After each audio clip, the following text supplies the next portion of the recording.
Triggers defined. So what exactly is a trigger, and are there different types?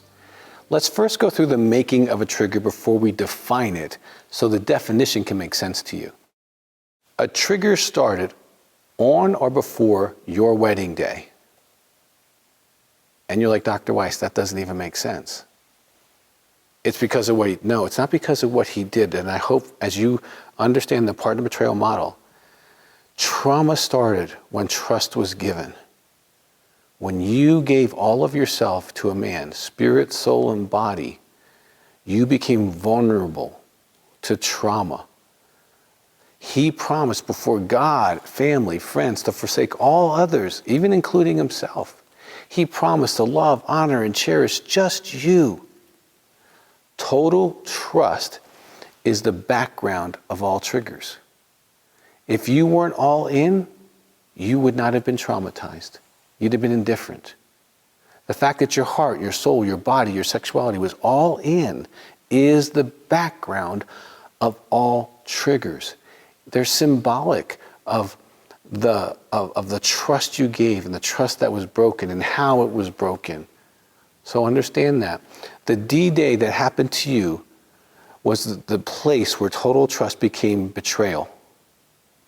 See, you were all in, and that betrayal of him, his betrayal of you, and your spirit, soul, body, sexuality, finances, and family and children, his betrayal of you, all of your relationships, your future and your past, that caused trauma. Okay? Then the story comes out, and oftentimes, sadly, in dribbles and in large pukes, and sometimes at your pushing and pushing and pushing and demanding for more information. Okay? Very rarely does a man come forward with 100% of the story up front. And so you're kind of going through this back and forth as you're collecting the data on the trauma, on the events that actually happened, on the betrayal, how, when, who, what, and all that. And the very shock of the story is traumatic.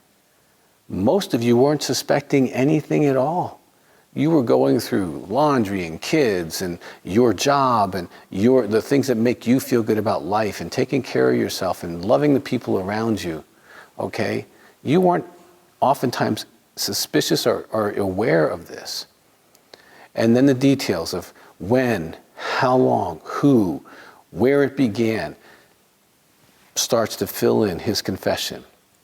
And here is where triggers are created, in the context of broken trust. And a variety of events now begin to symbolize the variety of broken trust. You begin to pair your broken trust to the events, the people, the places, and they become symbols now of your heart being broken. Okay?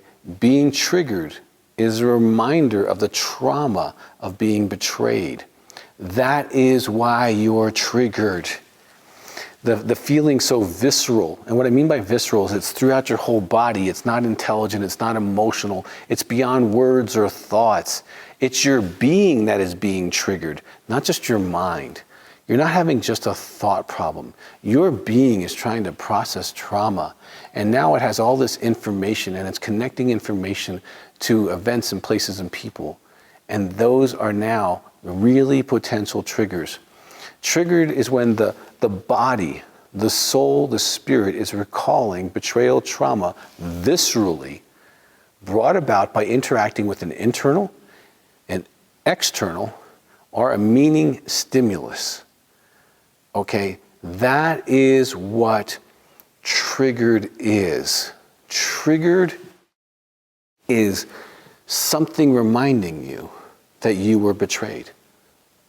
Something reminding you that you were hurt. Something reminding you of his cruel, selfish choices. That's what being triggered is. And it hurts. And it's painful to the core of who you are, the core of your heart, the core of your spirit. That's why you kind of cringe and cry, and sometimes you can't even have a word, you can't even breathe. It so impacts all of who you are because you were all in, because you're a good woman, because you gave all. That's why you're being triggered. So again, be gracious with yourself, but that's what a trigger is.